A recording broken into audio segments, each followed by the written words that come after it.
Since you mention process, ഞാൻ ഒരു കാര്യം ചോദിച്ചോട്ടെ. ഞാനൊരു ആക്ടറിൻ്റെ ഇൻ്റർവ്യൂ എടുക്കായിരുന്നു. അപ്പം അവർ കുറേ ബ്രേക്കപ്പ് സീൻസ് അഭിനയിച്ചിട്ടുണ്ട്. അപ്പം ഞാൻ ചോദിച്ചു, ഇതെങ്ങനെയാണ് അത് ബ്രേക്കപ്പ് സീൻ ഉള്ളിൽ ശരിക്കും ഒരു ബ്രേക്കപ്പിനെ പറ്റി ആലോചിക്കുമോ, എന്നിട്ട് പിന്നെയാണ് പെർഫോം ചെയ്യാന്ന് പറഞ്ഞാൽ, ഞാൻ പണ്ട് അങ്ങനെ സ്ഥിരമായി ചെയ്യുമായിരുന്നു അത്ര. എന്നിട്ട് ചെയ്തിട്ട് എന്താണെന്ന് വെച്ചാൽ, ഈ സീൻ കഴിഞ്ഞിട്ട് ആ ബ്രേക്കപ്പ് ഉണ്ടാക്കിയ വേദന മനസ്സിൽ നിന്ന് പോകുന്നില്ല. അതുകൊണ്ട് ഞാനിപ്പോൾ അത് നിർത്തിയത്. ശരിയാണത്. ഇപ്പൊ പെട്ടെന്ന് ചിരിച്ചു നിൽക്കുമ്പോൾ ഇൻസ്പിറേഷൻ എടുക്കും റിയൽ ലൈഫിൽ, പക്ഷെ പിന്നെ അത് റിയൽ ലൈഫിൽ നിന്ന് പോവില്ല, കുറെ നേരം പോവില്ല. ശരിയാണത്. ഇപ്പൊ ഞാൻ പറയാണ്, ഫോർ എക്സാമ്പിൾ, ഇപ്പൊ നമ്മൾ ഭയങ്കരമായിട്ട് ചിരിച്ചിട്ട് നമുക്ക് ചിരി കഴിഞ്ഞിട്ട് നമ്മൾ ഈ ഒരു സാധനം നമുക്ക് വരില്ലേ, അത് നമുക്ക് അതിന്റെ ഹാങ് ഓവർ കിടക്കുകയാണ്. അതേപോലെ പെട്ടെന്ന് നമ്മൾ കരഞ്ഞിട്ട് കട്ട് നിർത്തിക്കോളാൻ പറഞ്ഞാൽ നമുക്ക് നിൽക്കൂല കരച്ചില്. അത് ഗ്ലിസറിനിട്ട് കരയുവാണെങ്കിൽ ഓക്കെ, കുഴപ്പമില്ല, നമുക്ക് കഴിഞ്ഞ് കഴിയുമ്പോൾ തൂത്തങ്ങ് കളയാം. പക്ഷെ അല്ലാത്ത നമുക്ക് അത് സ്റ്റോപ്പ് ചെയ്യാൻ പറ്റില്ല. അപ്പം നമുക്ക് വേണ്ടത് കുറച്ച് സമയമാണ്. നമ്മൾ മാറി നിന്ന് അതിൽ നിന്നൊന്ന് റിലാക്സ്ഡ് ആയി അതിനകത്ത് നിന്ന് വെളിയിൽ വരാൻ നമുക്കൊരു സമയം വേണം. അതെങ്ങനെയാന്ന് വെച്ച് കഴിഞ്ഞാൽ, ക്യാപ്റ്റൻ ഡയറക്ടർ മനസ്സിലാക്കണം ഈ ആക്ടർ പ്ലേ ചെയ്യുന്നത് ഇങ്ങനെയാണെന്ന് മനസ്സിലാക്കാനുള്ളൊരു സെൻസ് ഡയറക്ടറിനുണ്ടെങ്കിൽ ഓക്കെ, ടേക്ക് യുവർ ടൈം എന്ന് പറഞ്ഞാൽ നമ്മൾ മാറ്റിയിരുത്തും. അല്ലെങ്കിൽ ഓക്കെ നെക്സ്റ്റ് ഷോട്ട് എന്ന് പറഞ്ഞങ്ങ് പോകും. അപ്പം നമ്മൾ പാനിക്കാവും, നെക്സ്റ്റ് ഷോട്ടോ അയ്യോ എന്ന് പറഞ്ഞ് പാനിക്കാവും. പ്രശ്നം എന്താണെന്ന് വെച്ച് കഴിഞ്ഞാൽ, ചിലപ്പോൾ ഈ ആംഗിളിൽ നിന്നായിരിക്കും ഇത് എടുത്തത്, അടുത്ത ആംഗിളിൽ നിന്ന് എടുക്കുമ്പോൾ ഇതേ ഇമോഷണൽ ഇതേ സാധനത്തിൽ നമ്മൾ വീണ്ടും കരയണം. അപ്പം നമ്മൾ വീണ്ടും വീണ്ടും ഇങ്ങനെ ഇതിനെ ഇങ്ങനെ തികട്ടിക്കൊണ്ടിരിക്കുവാണ്. ലിറ്ററലി പശു പുല്ല് കഴിക്കുന്ന പോലെ ഇങ്ങനെ ഇങ്ങനെ ഇങ്ങനെ ഇട്ട് ചവച്ചുകൊണ്ടിരിക്കുക. അപ്പം ഒരു 5 to 10 minutes ഒക്കെ കഴിയുമ്പോൾ നമുക്ക് ഇതിനകത്ത് നിന്ന് റിക്കവർ ആവുക എന്ന് പറയുന്നത്, അത് നമുക്ക് അതിനായിട്ടുള്ള സമയം എടുക്കും. അത് എല്ലാ ആക്ടേഴ്സും അങ്ങനെയല്ല കേട്ടോ, വളരെ കുറഞ്ഞ ആക്ടേഴ്സ് മാത്രമേ അങ്ങനെ ചെയ്യുന്നവരുള്ളൂ. എല്ലാ ആക്ടേഴ്സിനും ഇത് കേൾക്കുമ്പോൾ ചില ആൾക്കാർ ഇതിൻ്റെയൊക്കെ വല്ല ആവശ്യമുണ്ടോ, അങ്ങ് അഭിനയിച്ചാ പോരേന്ന് പറയും. പക്ഷെ അത് എനിക്ക് അങ്ങനെ പറ്റില്ല. അതെൻ്റെ പ്രശ്നമാണെന്ന് വെച്ചാൽ എനിക്കറിയത്തില്ല.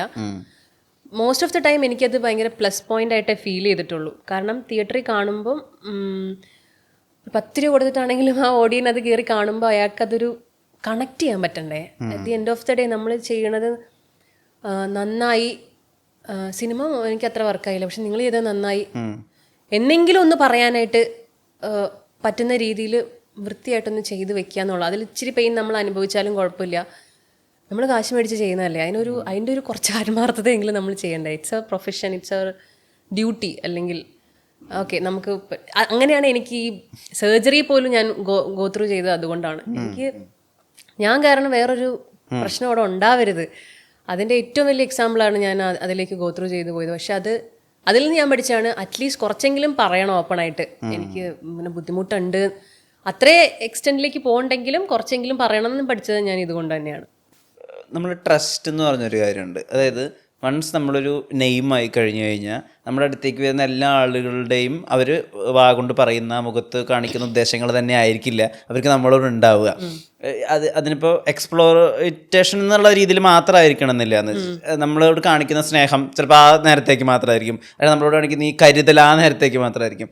അപ്പോൾ ഞാൻ ഈ അടുത്തൊരു ഇൻസ്റ്റാഗ്രാമിൽ ഒരു റീൽ കണ്ടതാണ്. ഇപ്പോൾ ആളുകൾ ഒരു മനുഷ്യനെ ഇത്ര വരെ ഇറക്കുള്ളൂ, ഇവിടെ നിന്ന് അങ്ങോട്ട് ഇറക്കാൻ അവർക്ക് പേടിയാണെന്ന്.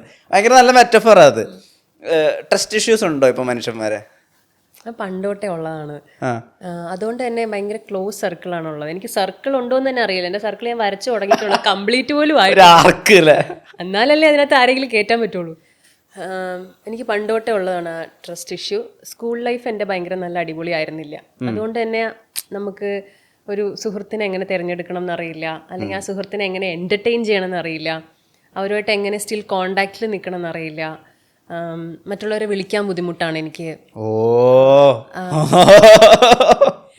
എൻ്റെ മനസ്സിൽ കൂടെ പോകണം, ഞാൻ വിളിച്ചാൽ അവരിപ്പോൾ തിരക്കിലായിരിക്കുമോ, അല്ലെങ്കിൽ ഞാൻ വിളിക്കുന്നത് അവർക്കിപ്പം ഓക്കെ ആയിരിക്കുമോ, അല്ലെങ്കിൽ ശരിയാണോ വേണോ വേണ്ടേ, അങ്ങനെ ഒരു 10,000 വട്ടം ഞാൻ ആലോചിക്കും.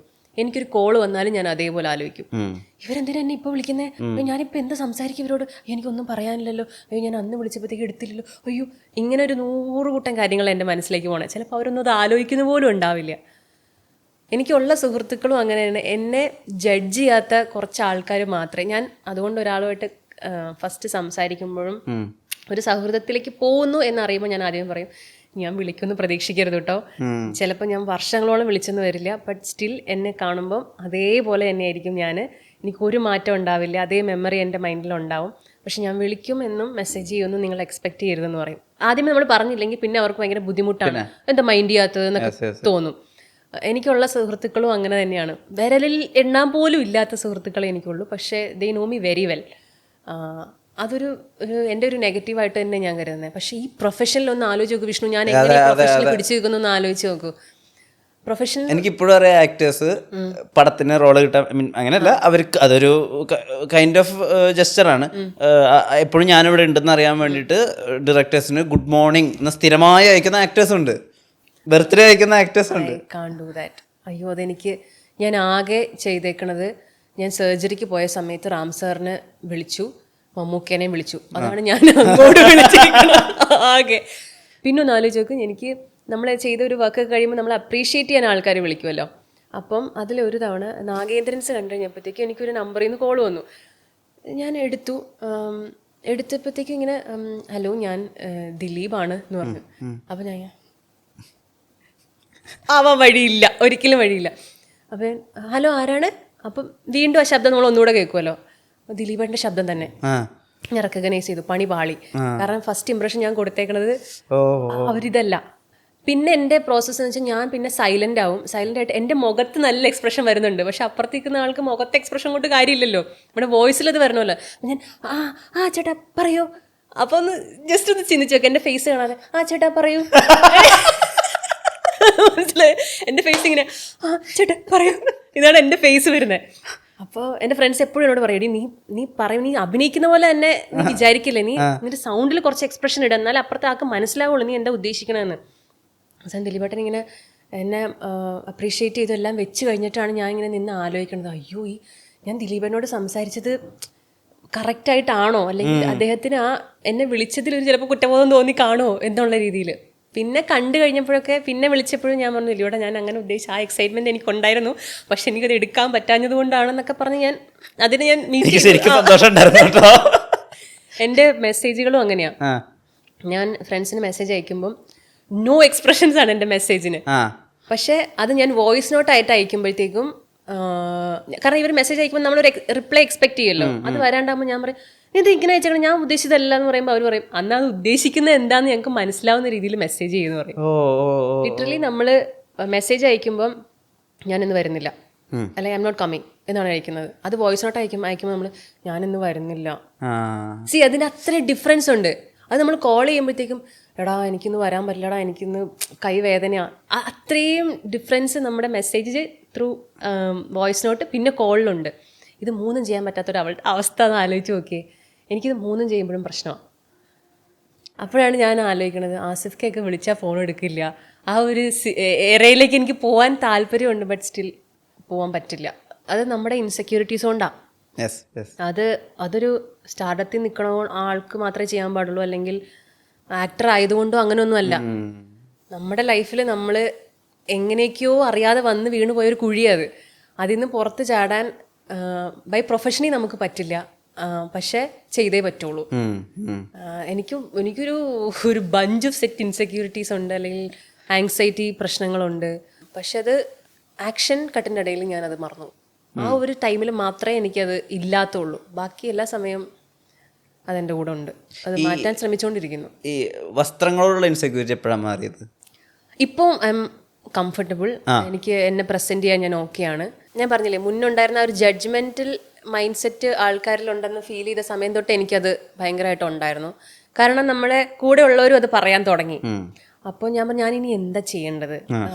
കാരണം നമുക്ക് ഒരു സമയത്ത് തോന്നും നമ്മൾ ഒരു ഭാരമാണോ, അല്ലെങ്കിൽ നമ്മളെ കാണുന്നത് ആൾക്കാർക്ക് ഒരു ബുദ്ധിമുട്ടാണോ, ഞാൻ അത്രയും മോശമാണോ, എന്നെ കാണാൻ അത്രയും പ്രശ്നമുണ്ടോ, എന്നെ കാണുന്ന ആൾക്കാർക്ക് അത്രയും ഫീൽ ചെയ്യുന്നുണ്ടോ, അങ്ങനെയൊക്കെ എനിക്ക് ഭയങ്കരമായിട്ട് തോന്നി തുടങ്ങിയായിരുന്നു ശരിക്കും, സീരിയസ്ലി. കാരണം എനിക്കറിയില്ല അതെങ്ങനെ പറഞ്ഞ് മനസ്സിലാക്കണമെന്ന്. എല്ലാവർക്കും അവരായിട്ടുള്ള ബുദ്ധിമുട്ടുകളുണ്ട്. അതിൽ നിന്നുകൊണ്ട് നമ്മൾ വേറൊരാൾ ജഡ്ജ് ചെയ്യുമ്പോഴത്തേക്കേ സുന്ദരിയാണ് ഇല്ല, സുന്ദരി എന്നുള്ളൊരു ഇതല്ല വിഷ്ണു ഞാൻ ഉദ്ദേശിക്കുന്നത്. ലിറ്ററലി പറയുവാണെങ്കിൽ വണ്ണം വെക്കുന്നു, അല്ലെങ്കിൽ ഭയങ്കര തടിച്ചിരിക്കുന്നു എന്നുള്ള ഒരു സ്റ്റേറ്റ്മെന്റ് ഭയങ്കരമായിട്ട് ഉണ്ടായിരുന്നു. അതിനെ ഇപ്പോൾ ഞാൻ ഭയങ്കരമായിട്ട് അതിന് വേണ്ടിയിട്ട് എന്നെ തന്നെ സെൽഫ് കെയർ ഉപരി എൻ്റെ ഹെൽത്തിനെ ഞാൻ എല്ലാത്തിനേക്കാളും മുമ്പിൽ ഞാൻ വെക്കുന്ന പ്രയോറിറ്റൈസ് ചെയ്യുന്ന ഒരു സ്റ്റേജിൽ ഞാനിപ്പോൾ എത്തി. അതിൻ്റെ റിസൾട്ട്സും എനിക്കിപ്പോൾ കണ്ടു തുടങ്ങിയിട്ടുണ്ട്. ബട്ട് സ്റ്റിൽ അതിലേക്ക് എത്താനായിട്ട് നമ്മൾ ഓക്കെ എനിക്കിത് വേണം എന്ന് പറഞ്ഞ് നമ്മൾ പോയി മേടിക്കുന്നതും നീ അത് മേടിക്ക് എന്ന് പറഞ്ഞ് നമ്മൾ പോയി മേടിക്കുന്നതും തമ്മിൽ ഭയങ്കര വ്യത്യാസമുണ്ടല്ലോ. അപ്പോൾ ശരിയാണ്, ഈ പ്രൊഫഷനിൽ നമ്മൾ നിൽക്കുമ്പം ആസ് ആൻ ആക്ടർ നമ്മളെ നല്ല രീതിയിൽ പ്രസൻറ്റ് ചെയ്യണം, നല്ല രീതിയിൽ വസ്ത്രം ധരിക്കണം, നമ്മുടെ സ്കിൻ അടിപൊളി ആയിരിക്കണം. അപ്പോൾ ആദ്യമൊക്കെ ഞാൻ വിചാരിച്ചു നോ എന്നെ ഇഷ്ടമുള്ളവർ കണ്ടാൽ മതി എന്നൊക്കെ. പക്ഷെ അത് ഡിമാൻഡ് ചെയ്യുന്നുണ്ട്. ഇത് നമ്മൾ മലയാളം മാറി മറ്റൊരു മേഖല ഒരു ലാംഗ്വേജിലേക്ക് പോകുമ്പോഴാണ് ഈശ്വര ഇവിടെ ഇത്രയും ഇങ്ങനെ നോക്കുന്ന ആൾക്കാരുണ്ടോ എന്ന് നമ്മൾ മനസ്സിലാക്കും. അപ്പം അതിൽ വെച്ച് നോക്കുമ്പോൾ മലയാളമൊക്കെ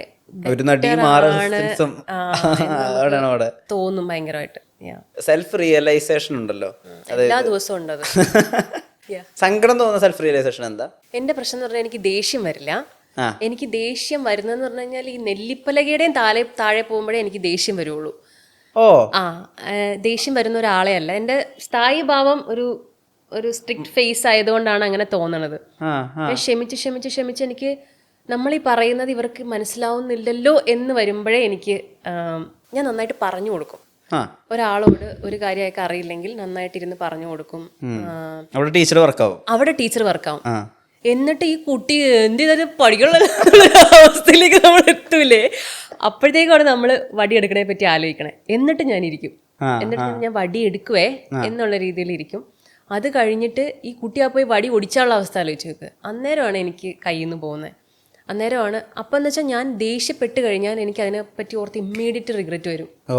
ഞാൻ ഇമ്മീഡിയറ്റ് കരയും. അവരുടെ മുമ്പിൽ നിന്നല്ലെന്ന് മാത്രമേ ഉള്ളൂ. ദേഷ്യപ്പെട്ട് കഴിഞ്ഞാൽ ഞാൻ മാറി നിന്ന് എനിക്ക് ഭയങ്കര വിഷമമാണ്. കാരണം എൻ്റെ എനർജി ഞാൻ യൂസ് ചെയ്യുന്നത് ഓൺലി ഫോർ പോസിറ്റീവ് തിങ്സ്. എനിക്ക് നെഗറ്റീവായിട്ട് എൻ്റെ എനർജി യൂസ് ചെയ്യാൻ ഒട്ടും താല്പര്യമില്ല. എനിക്ക് നെഗറ്റീവായിട്ടുള്ള ആൾക്കാരുടെ കൂടെ നിൽക്കാൻ താല്പര്യമില്ല. എന്തെങ്കിലും ഒരു ഇൻസിഡൻറ്റ് നെഗറ്റീവായിട്ട് ഉണ്ടാവുകയാണെങ്കിൽ ഞാൻ അവിടെ നിന്ന് അപ്പം സ്കൂട്ടാവും. എനിക്ക് പറ്റില്ല ആ സ്ഥലത്ത് നിൽക്കാനായിട്ട്. എൻ്റെ കൈയും കാലൊക്കെ വിറയ്ക്കാൻ തുടങ്ങും. എനിക്ക് ഉമിനീരിറക്കാൻ പറ്റില്ല. ഞാൻ ഇങ്ങനെ ഭയങ്കരമായിട്ട് തണുക്കും. എൻ്റെ കൈ പിടിച്ച് നോക്കിയിട്ടുണ്ടെങ്കിൽ ഞാൻ ഫ്രീസറിൽ ഇരിക്കുന്ന പോലെ ഇരിക്കും. അത്രയും പ്രശ്നമുണ്ട് എനിക്ക് ആ ഒരു സ്പേസിൽ നിൽക്കാൻ. എസ്പെഷ്യലി നമ്മൾ ചില സെറ്റിലൊക്കെ ഡയറക്ടർക്ക് ഭയങ്കര സ്ട്രിക്റ്റ് ആയിരിക്കും. അവർ മറ്റ് ആക്ടേഴ്സിനെയൊക്കെ വഴക്ക് പറഞ്ഞ് കാണുമ്പോൾ ഞാനിങ്ങനെ നിന്ന് വിറച്ചിട്ട് ഞാൻ അവിടെ നിന്ന് മാറും. ഞാൻ ചിലപ്പോൾ ആ സെറ്റിൽ വേണ്ടതായിരിക്കും, ആ മൊമെൻറ്റിൽ വേണ്ടതായിരിക്കും. ഞാൻ അവിടെ നിന്ന് മാറിയിട്ട് അല്ലെ ആ ഡയറക്ടർ ഓക്കെ ആയോ മറ്റേ ആക്ടർ ഓക്കെ ആയോ എന്നറിഞ്ഞാലേ ഞാൻ വരുള്ളൂ. എനിക്ക് അവിടെ നിൽക്കാൻ പറ്റില്ല. എൻ്റെ ഡയറക്ടർ വിളിക്കും, എവിടെ ഗ്രേസ് എന്ത് എന്ന് ചോദിക്കുമ്പോൾ അവിടെ നിന്ന് എനിക്കപ്പോൾ ടെൻഷനാവും. കാരണം അങ്ങനെ നിൽക്കുന്നൊരവസ്ഥയിൽ നമ്മൾ എങ്ങനെ അഭിനയിക്കും ഇല്ലേ? അങ്ങനത്തെ സെറ്റിലൊക്കെ വർക്ക് ചെയ്യാൻ ഭയങ്കര പാടാണ്. അപ്പം നമ്മൾ ആ വഴക്ക് കേൾക്കേണ്ടി വന്ന ഒരു ആക്ടറിൻ്റെ അവസ്ഥ ആലോചിച്ച് നോക്ക്. അത് നിൽക്കുമ്പോഴേ ഉള്ള അവസ്ഥ ഇതാണെങ്കിൽ അപ്പം എൻ്റെ ഏറ്റവും വലിയ ചിന്ത പോണത് ഒരു രീതിയിലും വഴക്ക് കേൾക്കരുത്. തെറ്റ് ഇന്നേ വരെ ടച്ച് വുഡ് എനിക്ക് അങ്ങനെ വഴക്ക് കേൾക്കേണ്ട അവസ്ഥ വന്നിട്ടില്ല. അത് ഇത്രയും ഞാൻ പ്രഷർ എടുത്ത് അത്രയും കോൺസെൻട്രേറ്റ് ചെയ്ത് ഡയലോഗ്സ് പഠിച്ച് പ്രോപ്പർട്ടി പഠിച്ച് സ്ഥലം പഠിച്ച് നിൽക്കേണ്ടതെല്ലാം പഠിച്ച് അങ്ങനത്തെ ഒരു അവസ്ഥയിലേക്ക് എത്തിയത്. അല്ലെങ്കിൽ ചെല്ലുക, ഓക്കെ എല്ലാവരും കൊണ്ട് നോക്കാൻ അസിസ്റ്റൻസ് ഉണ്ട്, മേക്കപ്പ് അവിടെ, അങ്ങനത്തെ ഒരു സെറ്റപ്പിലേക്ക് പോവുകയാണെങ്കിൽ ഡെയിലി ഒരു 4-5 ചീത്ത കേൾക്കേണ്ടി വരും. പക്ഷേ അവരുടെയും കൂടെ പണി നമ്മൾ എടുത്താലേ ചെല്ലുമ്പോൾ തന്നെ നമ്മൾ എല്ലാം റെഡി ആക്കിക്കൊണ്ട് അവിടെ വന്നിട്ട് പിടിക്കാനും നിൽക്കരുത്. അല്ലെങ്കിൽ വന്ന് കറക്റ്റ് കണ്ടിന്യൂറ്റി നോക്കിക്കോളാം. കണ്ടിന്യൂ ചേട്ടൻ എവിടെയാ, ചേട്ടാ എൻ്റെ കണ്ടിന്യൂറ്റി ഏതാ, അന്ന് ആദ്യമേ പോയി നിൽക്കണേ മുന്നേ പോയി നോക്കിയാലേ കാര്യമുള്ളൂ. അവിടെ വന്ന് നമ്മൾ കണ്ടിന്യൂറ്റി നോക്കുമ്പോൾ ഡയറക്ടർ കാണുന്ന എന്താ ഒന്ന് വലിയ കാര്യമായിട്ട് നോക്കുന്നു. സോ അപ്പോഴും സമയം പോവുക. അതിന് മുമ്പ് ഒത്തിരി സമയം നമുക്കുണ്ടല്ലോ. ആ സമയത്തെല്ലാം പ്രിപ്പയർ ആയി പോയി നിൽക്കുമ്പം വഴക്ക് കേൾക്കേണ്ട ഒരു സാഹചര്യം ഉണ്ടെങ്കിൽ അതും കൂടെ നമുക്ക് ഒഴിവാക്കാം. അത് ഞാൻ ചോദിച്ചോട്ടെ, ഈ by character, by behaviour, by nature നല്ല ഉത്തരവാദിത്വമുള്ള ഒരാളാണോ ഗ്രേസ്? അത് കൂടിപ്പോയി എൻ്റെ പ്രശ്നം. എനിക്ക് തോന്നി ഭയങ്കര ഉത്തരവാദിത്വം. അതുകൊണ്ട് എൻ്റെ പ്രശ്നം നമുക്ക് ചെറിയ കാര്യങ്ങൾ പോലെ എൻജോയ് ചെയ്യാൻ നമുക്ക് സമയം കിട്ടുന്നില്ല. എന്നാലും എൻ്റെ കൂട്ടത്തിൽ വീട്ടിൽ ഇച്ചിരി തല്ലുകൊള്ളി ഞാനാണ്. അതും എന്താണെന്ന് വെച്ച് കഴിഞ്ഞാൽ എനിക്ക് അവരെ ഹാപ്പി ആക്കി വെക്കേണ്ട ഉത്തരവാദിത്വം എൻ്റെയാണ്. അതുകൊണ്ടാണ് അങ്ങനെ ചെയ്യണത്. അല്ലെങ്കിൽ ചെറുപ്പം മുതലേ ആ ഉത്തരവാദിത്തം ഫാമിലിയെ നോക്കണം അങ്ങനത്തെ ഒരു സാധനം തലയിലുള്ളത് കൊണ്ട് എനിക്ക് പലതിനും സമയവും. എപ്പോഴും എനിക്ക് ഇഷ്ടം എന്ന് പറഞ്ഞു കഴിഞ്ഞാൽ ഒരു സിനിമ കഴിഞ്ഞിട്ട് ഒരാഴ്ചയെങ്കിലും ഒന്ന് ബ്രേക്ക് കിട്ടി ഒന്ന് ഇരുന്ന് കഴിഞ്ഞാൽ എനിക്ക് പടപടേന്ന് പോണ പരിപാടിയില്ലേ, അതെനിക്ക് പറ്റില്ല. അത് റെസ്റ്റ്ലെസ് ആയിട്ട് ഓടണത് എനിക്ക് പറ്റില്ല. അപ്പോഴും എൻ്റെ ബ്രെയിനിനും മൈൻഡിനും ബോഡിക്കും ഈ സാധനം വരും, മരവിക്കും. ഞാൻ മരവിച്ചിട്ട് എനിക്ക് വിഷ്ണു പറയണത് എന്താണെന്ന് വെച്ചാൽ കേൾക്കാൻ പോലും എനിക്ക് ഉണ്ടാവും. ഞാൻ ഇവിടെ ഇരിപ്പുണ്ടാവും, പക്ഷെ ഞാൻ ഔട്ടായിരിക്കും. പക്ഷെ ഞാൻ കേൾക്കുന്നുണ്ടോ? ഞാൻ കേൾക്കുന്നുണ്ട്. പക്ഷെ മറുപടി തരുന്നത് ഒരു സെക്കൻഡ് ലേറ്റ് ആണെങ്കിലും ഞാൻ തരും, പക്ഷെ ഞാൻ ഔട്ടാണ്. ഇപ്പം ഞാൻ ഔട്ടായി ആ ഒരു അവസ്ഥയിലാണ് ഞാൻ ഇരിക്കണേ. ഫുൾ അങ്ങനെയാണ്. പക്ഷേ ഇപ്പം ഞാൻ ഓക്കെയാണ്. ഇവിടെ പോഡ്കാസ്റ്റ് വരുമ്പോൾ ഞാൻ ഓക്കെയാണ്. കാരണം എനിക്കറിയാം നല്ല ചോദ്യങ്ങളായിരിക്കും കൃഷ്ണ ചോദിക്കുക. ആസ് എ പേഴ്സൺ അല്ലെങ്കിൽ ആസ് എൻ ആങ്കർ ഞാൻ ഭയങ്കര റെസ്പെക്ട് ചെയ്യുന്ന ഒരാളാണ്. സോ അതുകൊണ്ട് എനിക്ക് അറിയാം ഈ ഒരു സമയം ഭയങ്കര ക്വാളിറ്റി ടൈം ആയിരിക്കും അറിയാവുന്നതുകൊണ്ട് ഞാൻ ഭയങ്കര ഓക്കെ. അല്ലെങ്കിൽ ഞാൻ ഭയങ്കര നെർവസ് ആയിരിക്കും. പുറത്ത് കുറേ ആക്ടേഴ്സ് ഒക്കെ ഉണ്ട്. പുറത്തെന്ന് വെച്ചാൽ നമ്മുടെ കേരളത്തിന് പുറത്ത് ഇപ്പോൾ മനോജ് ബാജ്പേയിനെ എടുക്കാം. അപ്പോൾ പുള്ളി ആക്ടറൊക്കെ ആവണേക്കെ മുമ്പ് സത്യമൊക്കെ ചെയ്യണൊക്കെ തൊട്ട് മുമ്പ് ആൾക്കൊരു പ്രോസസ്സ് ഉണ്ടായിരുന്നു. ആള് ചായ കുടിക്കാൻ പോകുന്ന ചായക്കടയിൽ നിന്ന് ഒരു ഇംഗ്ലീഷ് പേപ്പർ എടുക്കും. അപ്പോൾ അതിനകത്ത് ഏതെങ്കിലും ഭയങ്കര രസമായിട്ടുള്ള ഏതെങ്കിലും ഒരു വിയർഡായിട്ടുള്ള എന്തെങ്കിലും ഒരു വാർത്ത ഉണ്ടാവും. ചിലപ്പോൾ ഒരു പോലീസ് സ്റ്റേഷനിൽ ഒരു കള്ളം കയറി അവിടുത്തെ കോൺസ്റ്റബിളായിട്ട് ഒളിച്ചോടി, അങ്ങനത്തെ രസകരമായിട്ടുള്ള വാർത്തകളൊക്കെ ഉണ്ടാവുമല്ലോ. പുള്ളി അത് വായിച്ചിട്ട് പുള്ളിക്ക് ഒരു ഇഷ്ടം തോന്നിയിട്ട് പുള്ളി ആ കള്ളനാണെന്ന് വിചാരിക്കും. എന്നിട്ട് ആ ദിവസം ഫുള്ള് ആ കള്ളനായിട്ട് ജീവിക്കും പുള്ളി. എങ്ങനെയായിരിക്കും ആ കള്ളൻ? അപ്പം പുള്ളി ഭയങ്കര റൊമാൻറ്റിക് ആയിരിക്കുമല്ലോ, പോലീസുകാരനെ ഇമ്പ്രസ് ചെയ്യണേ. ആ കള്ളനായിട്ട് പുള്ളി ഒരു ദിവസം അങ്ങ് ജീവിക്കും. പിന്നെ അടുത്ത ദിവസം പുള്ളി പത്രം വായിക്കുമ്പോൾ വേറെ എന്തെങ്കിലും ഒരു സാധനമായിരിക്കും, വേറെ ഏതെങ്കിലും ഒരു ഇൻസിഡൻ്റ് ആയിരിക്കും. ഇത് പുള്ളി ഒരുപാട് ഹെൽപ്പ് ചെയ്തിട്ടുണ്ട് പുള്ളിക്ക് പല വെറൈറ്റി ഓഫ് റോൾസ് ചെയ്യാനെന്ന്. ഗ്രേസിന് ഇങ്ങനത്തെ എന്തെങ്കിലും ഒരു കാര്യം ആരെങ്കിലും പറഞ്ഞു തരുമോ, എക്സസൈസ് അങ്ങനെ ചെയ്യാനൊക്കെ ആഗ്രഹമുണ്ടോ? അത് കേൾക്കുമ്പോൾ എൻ്റെ ലൈഫായിട്ട് ഭയങ്കര കണക്ട് ആവുന്നു എനിക്ക്. ഞാൻ നേരത്തെ ചോദിച്ചില്ലേ ഒറ്റയ്ക്ക് സംസാരിക്കാറുണ്ടോ, ഇമാജിനറി വേൾഡിലാണോ എന്നൊക്കെ.